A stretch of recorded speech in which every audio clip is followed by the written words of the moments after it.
Neo Fresh Touch. Foaming hand wash makes washing up more fun. It kills germs and keeps hands moisturized. Neo Fresh Touch. Foaming hand wash. Fresh Touch. Be 100% sure. కొన ఊపిరితో ఉన్న మావోయిస్టులకు మరో గట్టి దెబ్బ తగిలింది. ఛత్తీస్గఢ్లో ఆదివారం జరిగిన ఎన్కౌంటర్లో 11 మంది మహిళలు సహా 31 మంది మావోయిస్టులు హతమయ్యారు. వారిలో మద్దేడు ఏరియా కమిటీ కార్యదర్శి బుచ్చన్న, పశ్చిమ బస్తర్ డివిజనల్ కమిటీ కార్యదర్శి, డివిజనల్ చేతన, నాట్యమంచ్ ఇన్ఛార్జ్ హుంగా కర్మ ఉన్నట్లు గుర్తించారు. మిగతా వారిని గుర్తించాల్సి ఉంది.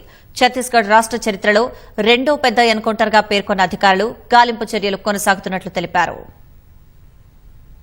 ఆదివారం జరిగిన ఎన్కౌంటర్ ఛత్తీస్గఢ్ రాష్ట్రంలో చోటు చేసుకున్న ఎదురు కాల్పుల ఘటనల్లో రెండో అతిపెద్దది. గతేడాది సెప్టెంబర్ 4న బీజాపూర్ జిల్లా నారాయణపూర్, దంతెవాడ ప్రాంతంలో జరిగిన ఘటనలో 38 మంది మావోయిస్టులు మృతి చెందారు. ఆదివారం నాటి ఘటనతో కలిపి ఛత్తీస్గఢ్లో ఈ ఏడాది 81 మంది మావోయిస్టులు ప్రాణాలు కోల్పోయారు. ఛత్తీస్గఢ్ మహారాష్ట సరిహద్దుల్లోని ఇంద్రావతి నేషనల్ పార్క్ సమీపంలోని మద్దేడు, పర్సెగూడ అటవీ ప్రాంతంలో ఆదివారం భారీ ఎదురు కాల్పులు జరిగాయి. ఇందులో 31 మంది మావోయిస్టులు, 2 జవాన్లు మృతి చెందారు. మృతుల్లో 11 మంది మహిళా మావోయిస్టులు ఉన్నారు. బీజాపూర్ జిల్లా పరిధిలో పోలీసు బలగాలపై దాడి చేసేందుకు మావోయిస్టులు వ్యూహం రచించారు.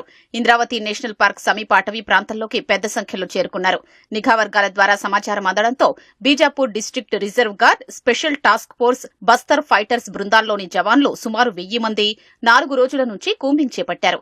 వారికి నేషనల్ పార్క్ సమీప అటవీ ప్రాంతంలో ఆదివారం ఉదయం 8 గంటలకు మావోయిస్టులు తారసపడ్డారు. వారు కాల్పులకు దిగడంతో భద్రతా బలగాలు ప్రతిఘటించడం ప్రారంభించాయి. ఇరు వర్గాల మధ్య మధ్యాహ్నం వరకు భీకర కాల్పులు జరిగాయి. కాల్పులు తగ్గాక 31 మంది మావోయిస్టుల మృతదేహాన్ని భద్రతా బలగాలు స్వాధీనం చేసుకున్నాయి. మృతి చెందిన మావోయిస్టుల్లో 2ని మద్దేడు ఏరియా కమిటీ కార్యదర్శి బుచ్చన్న, పశ్చిమ బస్తర్ డివిజనల్ కమిటీ కార్యదర్శి, డివిజనల్ చేతన, నాట్యమంచ్ ఇన్ఛార్జ్ హుంగా కర్మగా గుర్తించారు. మిగిలిన వారిని గుర్తించాల్సి ఉంది. ఘటనలో ప్రాణాలు కోల్పోయిన జవాన్లలో STF head constable Naresh Kumar Dhruv, DRG constable Vasit Raute ఉన్నారు. ఎస్టీఎఫ్ కానిస్టేబుల్ గులాబ్ మాండవి, జగ్గు కల్మో గాయపడగా హెలికాప్టర్లో రాయ్పూర్ ఆసుపత్రికి తరలించారు. వీరిద్దరి పరిస్థితి విషమంగా ఉన్నట్లు ఉన్నతాధికారులు తెలిపారు.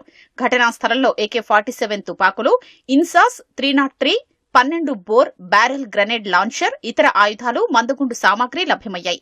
ఎన్కౌంటర్ జరిగిన ప్రాంతంలో కూంబింగ్ కొనసాగుతోంది.